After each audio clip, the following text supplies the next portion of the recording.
लोगे, इतना विश्वास है कि क्वेश्चन बाहर नहीं जाने देंगे। ठीक है, देखते हैं पहला क्वेश्चन क्या कह रहा है। राजस्थान स्टेट ओपन स्कूल की स्थापना कब की गई, और मैं ये भी कह रहा हूं कि इसका मुख्यालय कहां है। सारी चीजें आपको बताऊंगा। भाई एक क्वेश्चन तो पीछे रह गया, वो पीछे वाला क्वेश्चन तो देखो, आपने ध्यान ही नहीं दिया कि पीछे कोई क्वेश्चन भी था। देखो इसका क्या है, सभी तक सबके लिए। इसका बात आदर्श वाक्य क्या है, इसका मोटिव क्या है, लोगो क्या है, सभी तक सबके लिए शिक्षा, सभी के लिए शिक्षा और सब तक शिक्षा आपकी क्या है, इसका आदर्श वाक्य। इसको ध्यान रखना। आप देखो क्वेश्चन क्या कह रहा है, तो आंसर है हाँ बिल्कुल, पहले क्वेश्चन का आंसर क्या है। राजस्थान स्टेट ओपन स्कूल की स्थापना कब की गई थी, कब की गई थी। तो राजस्थान स्टेट ओपन स्कूल की स्थापना, जैसा कि हमारे भाई लोग बता रहे हैं, हाँ कुछ गलत भी है तो कुछ सही भी है, 21 मार्च 2005 को कहां की गई थी, जयपुर में की गई थी। और इसका मुख्यालय कहां है, एकलव्य भवन। एकलव्य भवन कहां है भैया जी, आपके जयपुर। तो इसकी स्थापना को लेकर दो क्वेश्चन आपके सामने बनते हैं। पहला क्या बनता है, स्थापना कब हुई और इसका हेडक्वार्टर कहां है। तो एकलव्य भवन आपके कहां है, जयपुर में इसका मुख्यालय है। स्थापना हुई थी 21 मार्च 2005 को।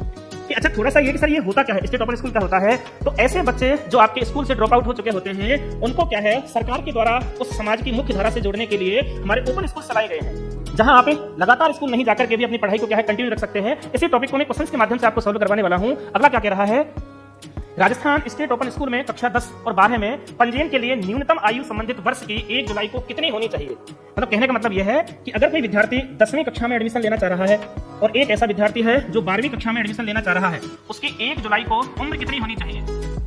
1 जुलाई को उम्र कितनी होनी चाहिए, वो आपसे ये पूछ रहा है। तो आंसर आप लोगों ने दिया है डी। अच्छा भारती महावर का आंसर डी है, लेकिन नीतू का आंसर और हमारे गुर्जर भैया जी है, अफसाना का आंसर यह है, वंदना का आंसर भी डी है। गौर करना दोनों ध्यान से घर पर कि एक का ए और एक का डी क्यों है ना।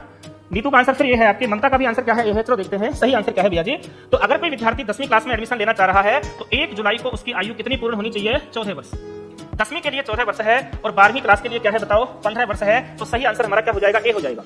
लेकिन ध्यान से सुनना, एक चीज मैं आपसे पूछना चाह रहा हूं, आप कमेंट में लिखना, जितने शॉर्ट शब्दों में लिख सकते हो लिखना।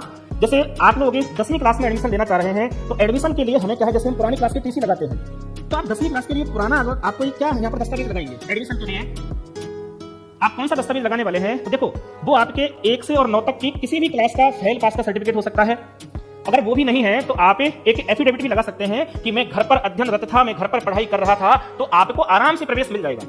कहने का मतलब क्या, अगर आपके पास कोई उम्र का भी दस्तावेज नहीं है तो आप एक एफिडेविट लगा सकते हैं, वकील के माध्यम से आप एफिडेविट बनवा लेंगे और वो आप लगा सकते हैं कि मैं घर पर अध्ययनरत था और मैं 10वीं क्लास में शामिल होना चाह रहा हूं, लेकिन 1 जुलाई को आपकी उम्र कितनी होनी चाहिए, 14 वर्ष।